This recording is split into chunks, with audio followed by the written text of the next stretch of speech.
Bonsoir à tous, lundi 11 juin, l'heure du 7-8, journal sur TV 78. Bienvenue dans cette nouvelle semaine d'information locale. Tout de suite, les titres de cette édition. Ils sont mobilisés depuis la nuit dernière. Comme sur plusieurs sites en France, les agriculteurs ont débuté un blocage à la raffinerie de Coignères. Le mouvement pourrait durer 3 jours pour dénoncer l'action du gouvernement, et notamment sur une décision concernant l'importation d'huile de palme pour les biocarburants. Explication. La Meurice Attrape accueille demain les phases finales du SICMIT 2018, le championnat intercollège de matchs d'improvisation théâtrale. Les élèves de 4 établissements de Saint-Quentin en Yvelines se feront face pour remporter la victoire. Un événement porté par l'association Déclic Théâtre. Nous en parlons avec nos invités. Enfin, elle débute ce jeudi en Russie. C'est bien sûr la Coupe du Monde de football. Toute cette semaine, la rédaction de TV 78 vous propose une série de reportages sur le sujet. Et l'engouement monte, vous le verrez, auprès des supporters yvelinois des Bleus. Dans ce journal, 2 invités également du Codeski, du Conseil de développement de Saint-Quentin en Yvelines. Il organise demain son assemblée plénière et les jeunes seront au cœur des débats. Ça sera tout à l'heure dans le journal. Ces images impressionnantes. D'abord, un intense orage a concerné les Yvelines en fin de journée hier. Et des chutes de grêle, comme vous le voyez ici dans la vallée de Chevreuse. Certaines zones ont été également inondées ce week-end, notamment à Rambouillet. Et les Yvelines toujours placées ce lundi soir en vigilance orange aux orages par Météo France. L'alerte court jusqu'à minuit au moins. Quelques conseils de comportement: ne vous abritez pas sous les arbres. Évitez les promenades en forêt et évitez également d'utiliser des appareils électriques dehors au moment de l'orage. Signalez enfin sans attendre tout départ de feu dont vous pourriez être témoin. Pour eux, le gouvernement fait preuve d'incohérence. Les agriculteurs bloquent depuis la nuit dernière l'accès à une quinzaine de raffineries et dépôts de carburant partout en France. Parmi ces sites, celui de Coignères, motif d'opposition notamment à la décision du gouvernement d'autoriser Total à importer 300 000 tonnes d'huile de palme venant d'Asie. Les détails et précisions avec Nicolas Kirillovitz. Les images sont signées Patrick Jacques de Dixmude. Des tas de terre et de fumier déversés dès 2 heures du matin à Coignères et un accès à la raffinerie rendu impossible. La FNSEA et les jeunes agriculteurs ont débuté cette nuit leur bras de fer contre le gouvernement. Ils s'opposent à l'autorisation accordée à Total pour importer d'Asie de l'huile de palme. Pour eux, ces livraisons promises pour l'ouverture d'une nouvelle raffinerie mettraient à mal la filière française de biocarburants et ne respecteraient pas non plus les règles environnementales. On a eu tellement de choses qui nous ont été reprochées au niveau environnemental par les différents gouvernements successifs. On s'y adapte systématiquement et aujourd'hui, en fait, le gouvernement nous fait un beau pied de nez. Matinale aussi, la réponse du ministre de l'Agriculture sur RTL. Stéphane Travert indique que le gouvernement ne reviendra pas sur l'accord avec Total. Pour lui, ces blocages sont illégaux. Depuis que j'occupe ce ministère, nous avons toujours été dans une étroite concertation, dans le dialogue. Mais ce dialogue, il doit être franc. Moi, je dis qu'aujourd'hui, ces blocages sont illégaux et que ce n'est pas en bloquant des raffineries que l'on trouvera les solutions adéquates, tout simplement. Sujet environnemental sensible au sein même de la majorité. Il y a une dizaine de jours, le député yvelinois Bruno Millienne interpellait l'exécutif sur le sujet. Comment oserions-nous nous poser en leader mondial de la cause environnementale et en même temps favoriser de telles importations ? La FNSEA et les jeunes agriculteurs prévoient pour le moment un blocage des raffineries pour 3 jours, mais menacent déjà. Le mouvement sera reconduit jusqu'au recul du gouvernement. Un rendez-vous est prévu demain au ministère de l'Agriculture. Autre mobilisation, celle des cheminots à la SNCF. La grève reprend demain, mardi, pour 2 jours pour les lignes de Saint-Quentin en Yvelines. Et les prévisions indiquent un trafic réduit de moitié, 1 train sur 2 pour le RERC, ainsi que les lignes N et U. Les horaires de vos trains sur le site transilien.com. Vendredi, c'était la journée d'hommage aux Français morts en Indochine. La préfecture des Yvelines en a profité pour décorer 12 personnes de la Croix du combattant. Cette distinction récompense ceux qui se sont illustrés dans les OPEX, les opérations extérieures, dans le jargon militaire, c'est-à-dire à l'étranger. Écoutez ces quelques réactions.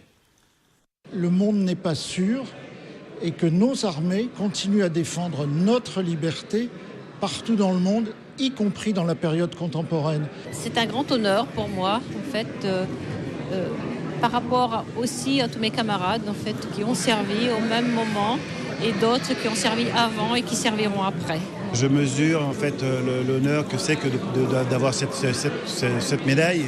Que voilà, beaucoup ont dû batailler plus que moi ce que j'ai pu faire. Donc voilà, donc c'est un grand honneur.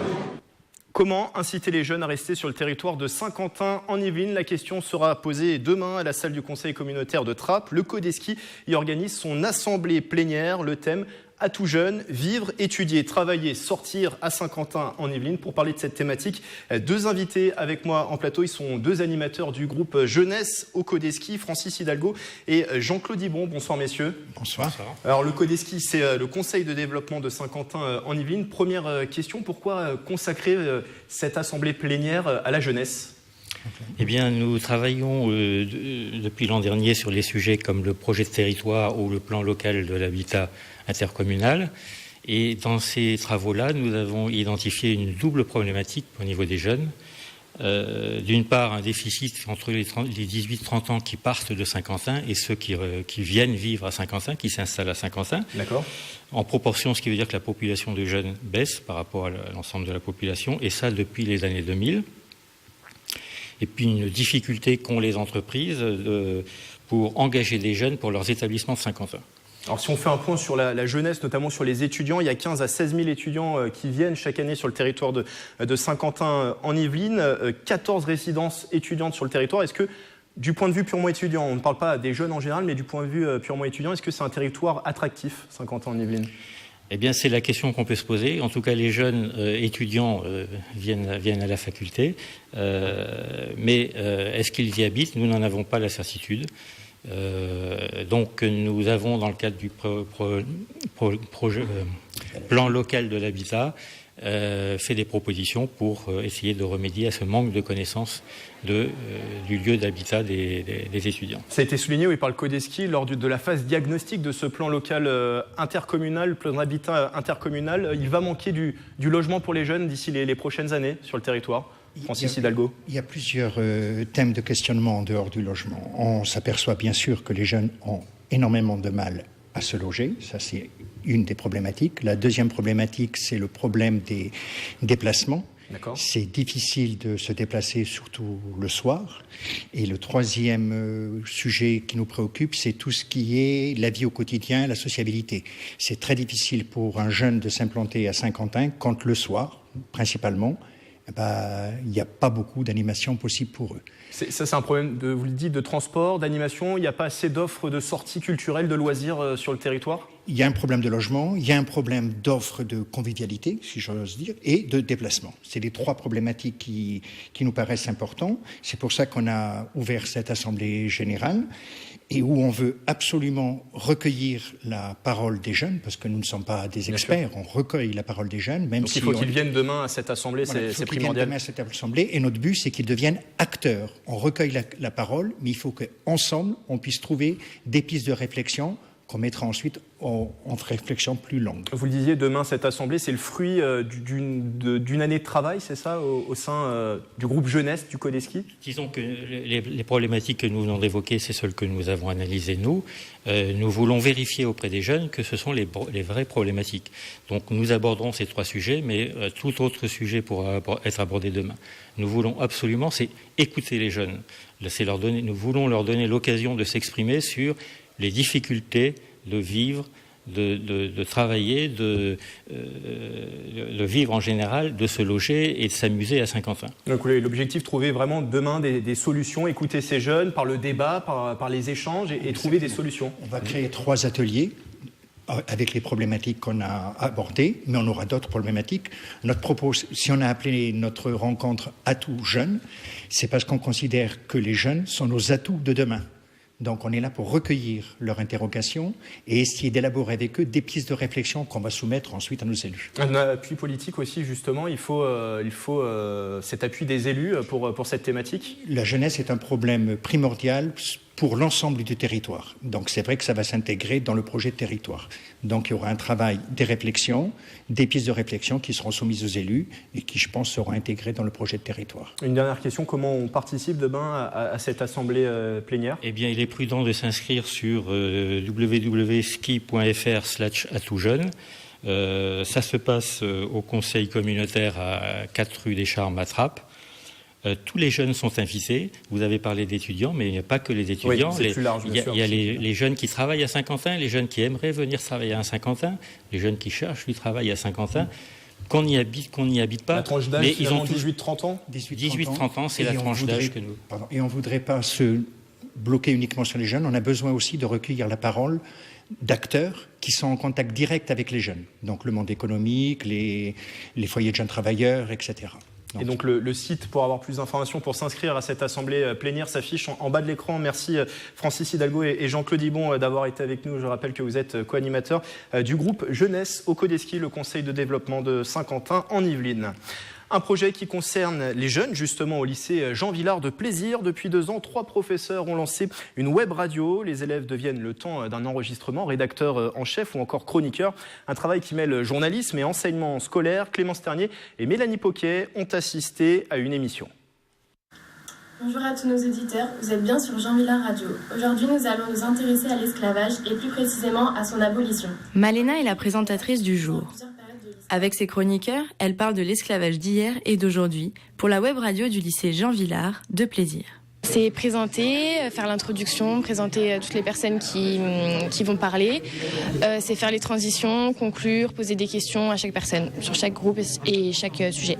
La présentatrice en herbe fait partie des 29 élèves de cette classe de seconde qui travaillent sur la web radio depuis un trimestre. C'est la première fois que tu passais derrière le micro ? Oui. Alors comment ça s'est passé ?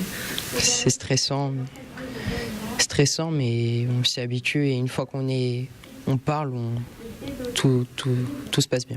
Ce projet de radio 100% lycéenne s'inscrit dans le cadre de l'éducation aux médias et à l'information.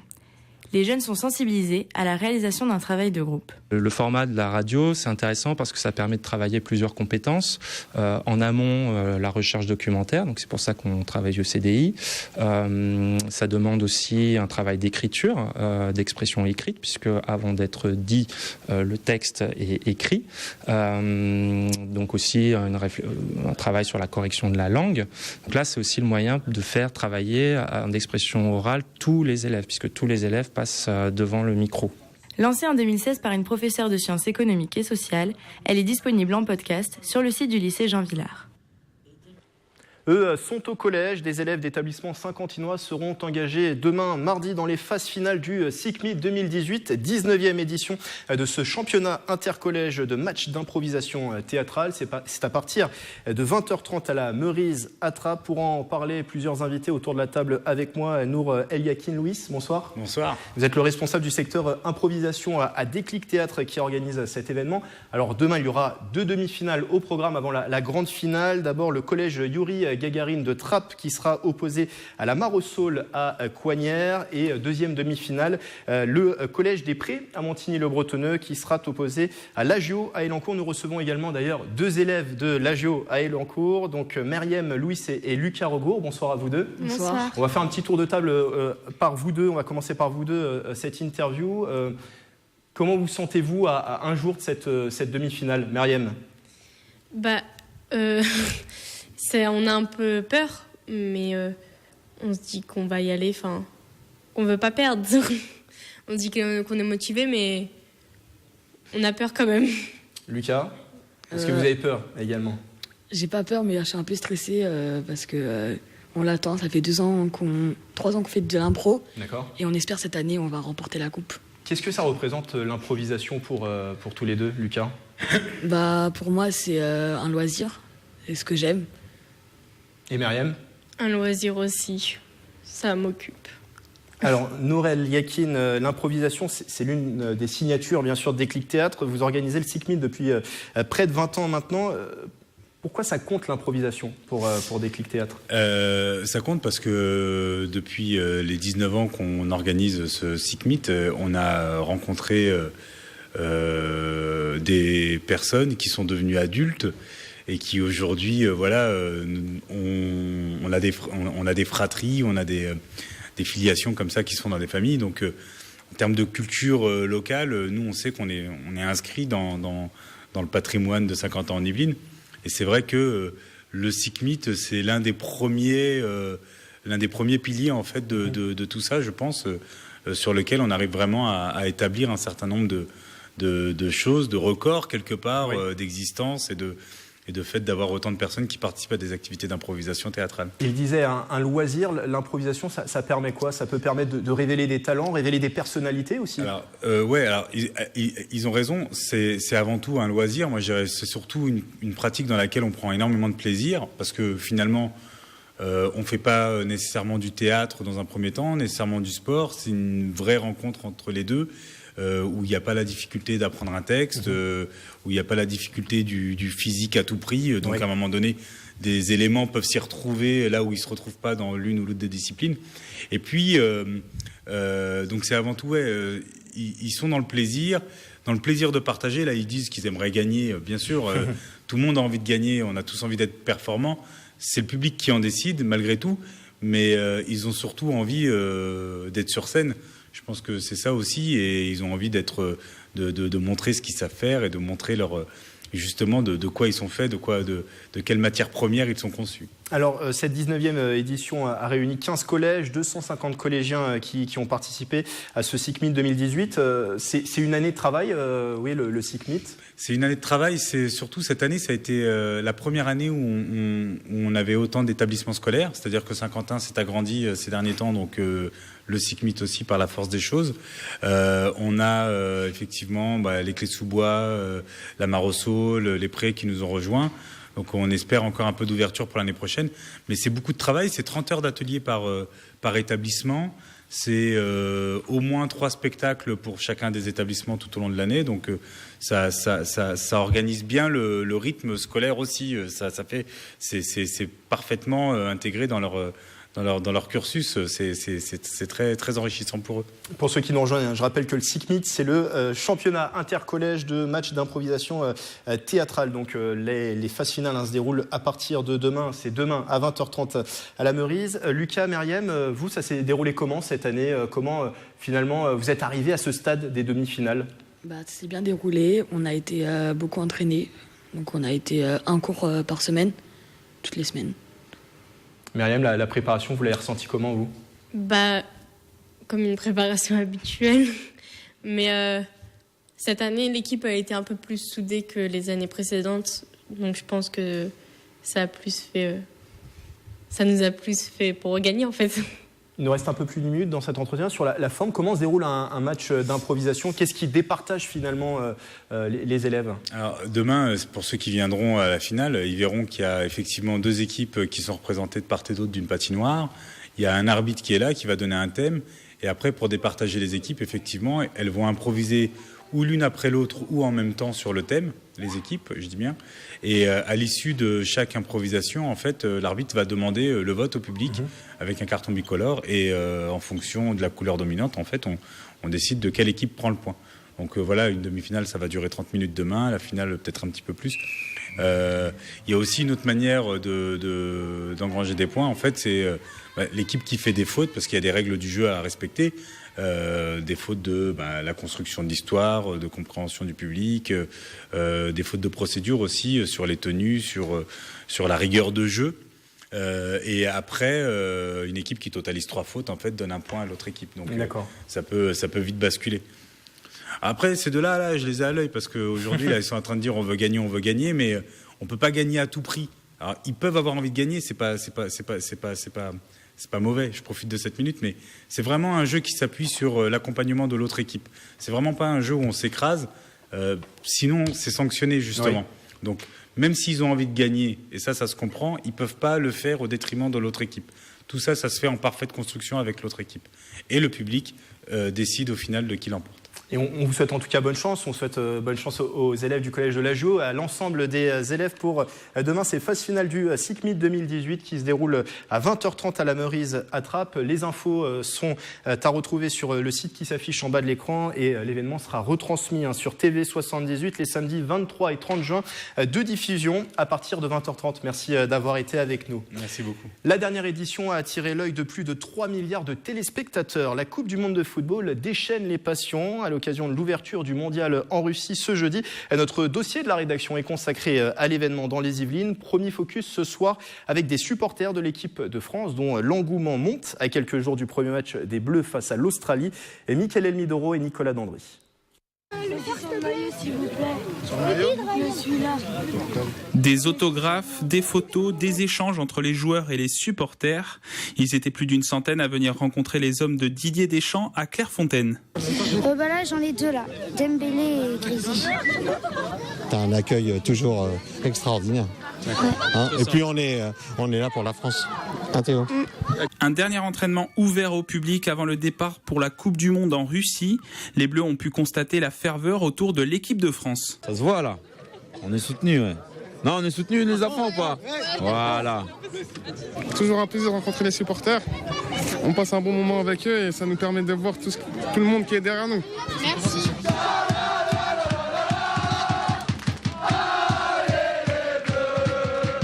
Pour mettre l'ambiance, les Bleus peuvent compter sur les irrésistibles français. Ce groupe de supporters créé en 2002 compte plus de 1000 adhérents. Parmi eux, ce couple de Maurepas, Sylvain et Jennifer Charvaux. Moi qui n'ai pas la possibilité d'aller en Russie, donc on veut leur montrer que nous, même restant en France, on est là et on sera toujours derrière eux, quoi qu'il arrive, même si le parcours, même s'ils ne la ramènent pas, c'est pas grave. Et on sera devant notre télé, en regroupement IF. Prochain match, on les suivra. On est avec eux par le cœur, par la pensée, partout. Jennifer et Sylvain ont rejoint les irrésistibles français pour l'ambiance. Participation au match, rencontre avec les joueurs, dédicace des maillots, de nombreux souvenirs conservés. On a quelques autographes, dont celui d'Olivier Giroud ici et de Griezmann ici. Le 12 juillet 98, c'était le plus beau jour du foot français. 20 ans après ce titre, ils attendent une performance des hommes de Didier Deschamps durant ce mondial, avec beaucoup d'émotions. Stressant. Énormément stressant. Comme chaque Coupe du Monde. Voilà, comme chaque Coupe du Monde, chaque Coupe d'Europe. On aimerait l'avoir au plus haut, comme en 98. Revivre ces expériences-là, c'est magnifique. Et c'est pour ça, nous on se bat pour ça. Le foot nous donne tellement de joie que... Ça vient de là, c'est... Une passion autour de ce sport vécu en couple. Jennifer et Sylvain restent en France, mais leur cœur bat pour les Bleus en Russie. On va la gagner chez toi. Un déplacement des épreuves à l'hippodrome de Longchamp était un temps évoqué. Finalement, ce sera bien le château de Versailles qui accueillera la compétition d'équitation pour les JO 2024 à Paris. Le comité d'organisation vient de confirmer son choix. Une volonté affichée, mettre en avant des sites historiques et emblématiques de Paris et sa banlieue. Versailles qui sera également le théâtre des épreuves de cyclisme sur route et de pentathlon moderne pour ces JO. Ce week-end, Plaisir organisait la 17e édition du festival Escale d'ailleurs. Musique, jeux, manèges ou encore déambulation étaient au programme au Parc du Château. Embarquement immédiat avec Nicolas Dandry. Ça a swingé ce samedi 9 juin au Château de Plaisir. Une escale dans la Nouvelle-Orléans de Louis Armstrong. Trombone, clarinette, banjo, le jazz des Swassy Swingers a rythmé cette fin d'après-midi. Un groupe invité par la ville. Effectivement, j'avais déjà vu des teasers. J'ai vu également que d'autres Nantais étaient venus ici parce que voilà, les Swassy Swingers sont Nantais. Et en plus, il fait beau, donc c'était agréable. Les gens nous écoutent. J'ai aimé aussi bien le côté instrumental que les mélodies, que les paroles. C'était très bien. Autre curiosité, les jeux en bois pour les enfants, la déambulation de cet oiseau à la recherche de nourriture ou encore des véhicules originaux construits à partir de matières recyclées. À chaque fois, il y a des nouvelles propositions d'activités, l'originalité des activités proposées.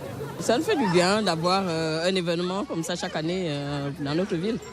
À l'origine de ce festival, une légende, un fantôme vivrait à l'intérieur du château. C'est Hyacinthe Marie de la Crâne, qui était un corsaire du roi Louis XIII. Et il est parti loin avec son bateau. Il nous a ramené des coffres avec plein de choses différentes du monde entier. C'est pour ça qu'on a créé Escale d'ailleurs. Pour cette 17e édition, le corsaire a fait une apparition pour rencontrer les quelques 10 000 visiteurs des Escales d'ailleurs.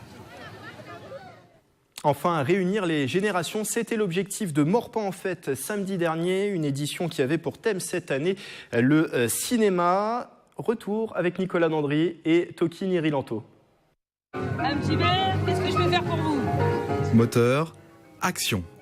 À Maurepas, le 7e art crée des liens entre les habitants. Lucky Luke, Mickey, vice-versa, jeunes et moins jeunes se retrouvent autour des films d'animation. On a fait une activité, on devait retrouver les émotions dans le film vice-versa. Je trouve ça bien parce que comme ça, on peut faire des activités qu'on ne fait pas à la maison. Oui, bravo. Je joue le rôle de joie. Maurepas en fait, c'était aussi l'occasion de connaître d'illustres habitants de la ville. Pour cette fête intergénération, la municipalité est satisfaite. L'année dernière, nous avions fêté ici même, place Ribou, les 50 ans de Maurepas dans la ville nouvelle. Et cet événement avait rencontré un très grand succès. Et on a décidé de reproduire maintenant cette année, d'en faire un événement récurrent tous les ans à Maurepas, que nous avons appelé Maurepas en fête. Et donc une fête populaire adressée à toutes les familles. Rassembler et faire sourire. La mission semble réussie pour la ville. Maurepas en fête sera de retour en 2019. C'est la fin de ce journal. Belle soirée sur TV 78.